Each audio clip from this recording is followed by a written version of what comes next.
Vietnam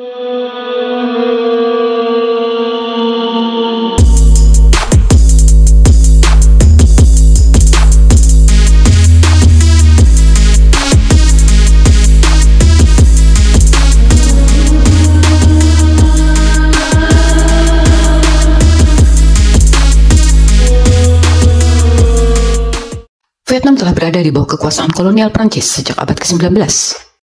Tidak hanya Prancis, di masa Perang Dunia II, pasukan Jepang turut menyerbu Vietnam.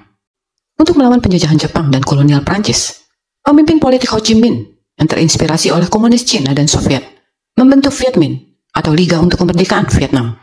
Lelaki bernama Nguyen Sinh Chung atau kemudian dipanggil dengan Bek Ho atau Paman Ho ini lahir 19 Mei 1890 di Hoang Tru, Vietnam.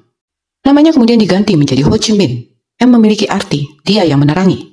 Dikenal sebagai tokoh revolusi dan negarawan Vietnam dan menjadi salah satu tokoh politik yang berpengaruh di abad 20. Ho dikenal sebagai salah satu tokoh utama pergerakan pasca Perang Dunia II yang menentang kolonialisme di wilayah Asia. Ho sempat bekerja sebagai seorang kepala sekolah sebelum akhirnya merantau ke Saigon dan mengambil pendidikan teknik di tahun 1911.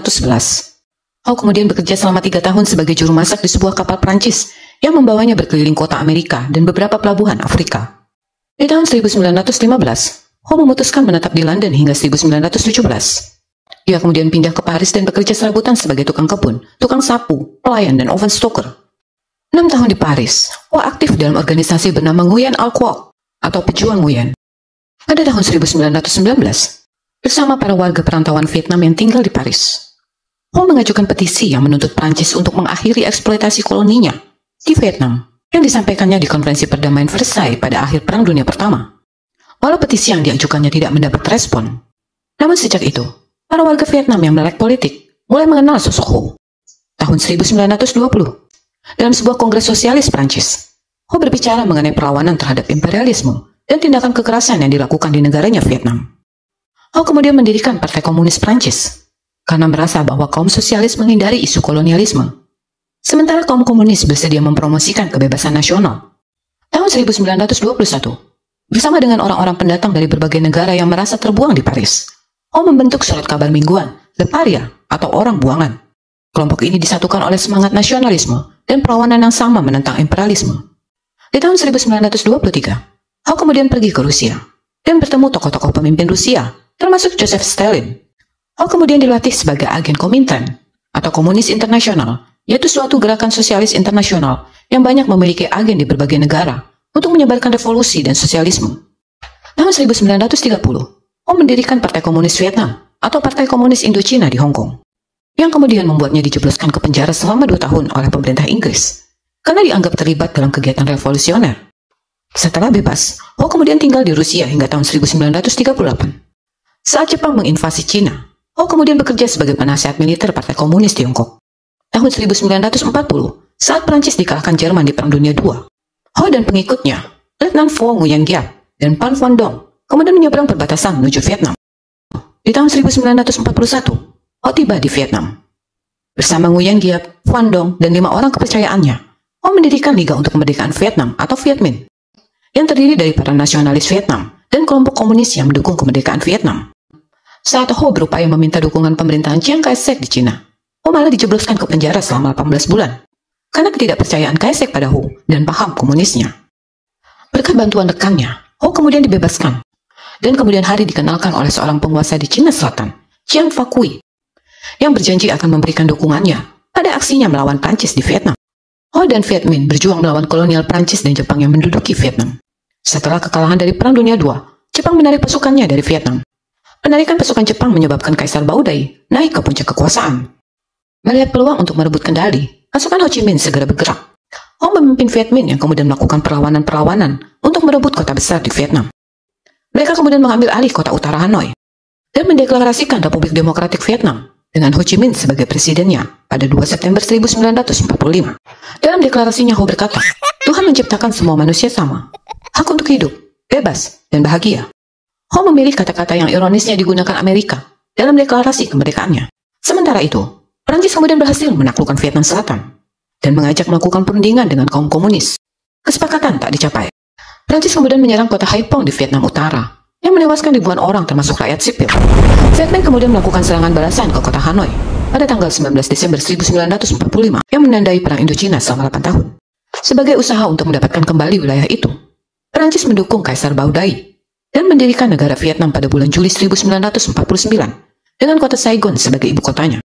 Ho mendapat bantuan dari pemimpin Cina, Mao Zedong, sementara Amerika membantu Prancis dan pasukan anti-komunis Vietnam.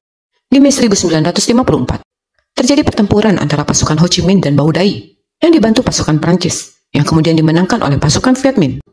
Kekalahan Prancis tersebut kemudian menandai berakhirnya pemerintahan Prancis di Indochina, yang berlangsung hampir 1 abad lamanya. Lewat perjanjian Jenewa, Vietnam terbagi 2 wilayah, dan menjanjikan penyatuan wilayah Vietnam dalam pemilihan umum yang akan dilakukan 2 tahun ke depan, yang pada kenyataannya tidak pernah terjadi. Kaisar Baudai bahkan disingkirkan oleh Perdana Menterinya, Ngo Dinh Diem, yang mendapat dukungan dari Amerika.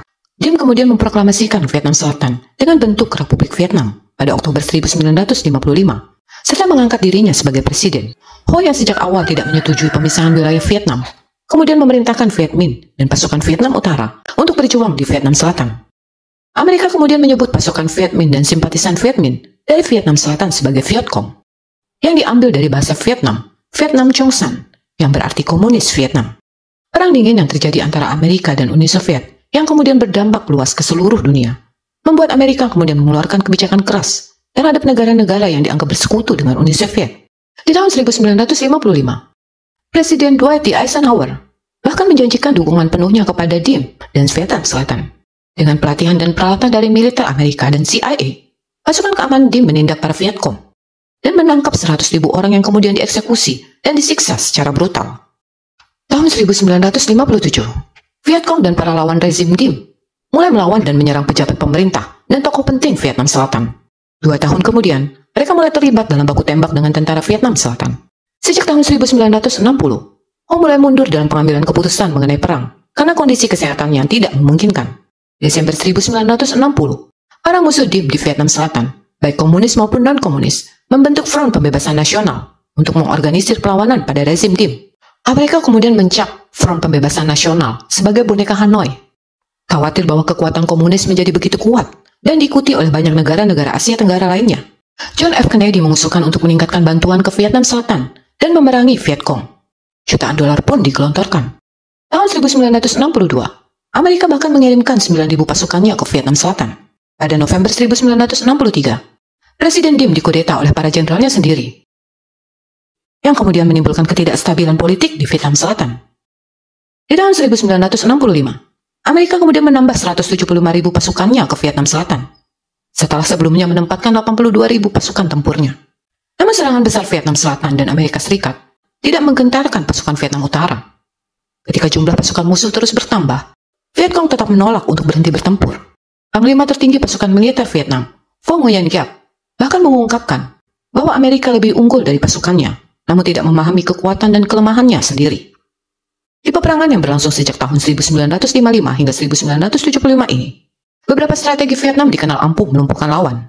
Vietcong mendoktrin para petani bahwa sawah yang mereka miliki akan direbut kembali oleh Vietnam Selatan dan Amerika, dan pemahaman bahwa Amerika tak beda jauh dengan Perancis, negara yang lama menjajah Vietnam. Rezim Vietnam Selatan dikenal didominasi para elit politik yang dekat dengan intrik dan korupsi, dan dianggap tidak dekat dengan kaum petani dan masalah yang dihadapi di bawah. Jenderal-jenderal Vietnam Selatan mereka sebut sebagai boneka Amerika yang tidak peduli pada kesejahteraan rakyat. Taktik gerilya yang digunakan Vietcong pun dikenal ampuh melumpuhkan lawan. Senjata-senjata tombak, pedang, dan bahan peledak yang disita dari tentara Amerika. Vietcong pun terkenal dengan keahliannya membuat jebakan ranjau, bambu runcing, granat, dan peluru. Para Vietcong pun tidak menggunakan seragam, sehingga sulit untuk diketahui. Mereka berbaur dengan warga sipil. Lokasi markas mereka pun sulit dideteksi. Para Vietcong pun membuat banyak terowongan penghubung. Mereka bisa cepat berlari, menghindar, dan luput dari pandangan lawan. Terowongan yang dibuat memiliki ukuran pintu masuk yang kecil, sehingga hanya cukup untuk ukuran rata-rata rakyat Vietnam. Dengan alat-alat sederhana, bahkan terkadang hanya dengan tangan, mereka mengais jengkal demi jengkal, hingga menjadi terowongan yang aman untuk aktivitas gerilya, mengangkut senjata, dan bahan persediaan pangan mereka. Vietcong juga membelah pasukannya dalam satuan unit yang kecil, hingga kalaupun ada yang tertangkap dan disiksa untuk dimintai keterangan oleh lawan, tidak akan bisa memberikan informasi yang diharapkan lawan. Trauma kepedihan sekaligus dendam akan imperialisme dan kolonialisme yang sudah sejak lama harus dirasakan rakyat Vietnam saat dijajah Prancis sejak tahun 1887. Kemudian membuat rakyat Vietnam umumnya dan pasukan gerilya Vietcong khususnya menjadi sosok petarung yang tangguh dan siap mati untuk kemerdekaannya. Vietcong juga terus memperluas jalur Ho Chi Minh sebagai jalur pasukan utama dan pasukan pendukung dari Vietnam Utara ke Vietnam Selatan. Puncaknya saat terjadi serangan Tet, yaitu serangan yang dilakukan para Vietcong secara sporadis melawan pasukan Vietnam Selatan dan Amerika sebagai sekutunya di saat Hari Raya Tet atau Tahun Baru Imlek di 30 Januari hingga 31 Januari 1968. Sementara di Amerika, gelombang protes atas keikutsertaan dan turut campur Amerika di Perang Vietnam bermunculan.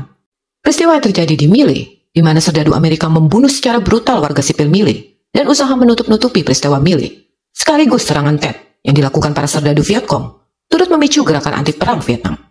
Dukungan publik Amerika pun jatuh. Gelombang keras protes kemudian membuat pemerintah Amerika melakukan penarikan pasukan dan militernya dari Vietnam di tahun 1973. Setelah peristiwa 1968, Hanoi tidak melibatkan pasukan regulernya di pertempuran besar, dan hampir seluruhnya kembali ke aksi gerilya unit kecil selama 2 tahun. 2 September 1969, di usia 79 tahun, Ho Chi Minh wafat. Sebelum wafat, Ho Chi Minh sempat berpesan agar jasadnya dikremasi dan disebar tanpa publikasi. Namun jasadnya kemudian diawetkan dan diletakkan di ruang yang terbuka bagi publik. Para pihak yang bertikai di seluruh Vietnam sepakat untuk mengadakan gencatan senjata selama 72 jam untuk mengenang Ho Chi Minh. Ho wafat tepat 25 tahun setelah dia mendeklarasikan kemerdekaan Vietnam dari Prancis. 6 tahun setelah kematiannya, tepatnya di 30 April 1975, pasukan Vietnam Utara berhasil menaklukkan Saigon dan membuat Vietnam Selatan menyerah, yang kemudian menandai penyatuan Vietnam di bawah paham komunis. Nama Saigon kemudian diganti menjadi Ho Chi Minh untuk mengenang jasa dan perjuangannya bagi rakyat Vietnam.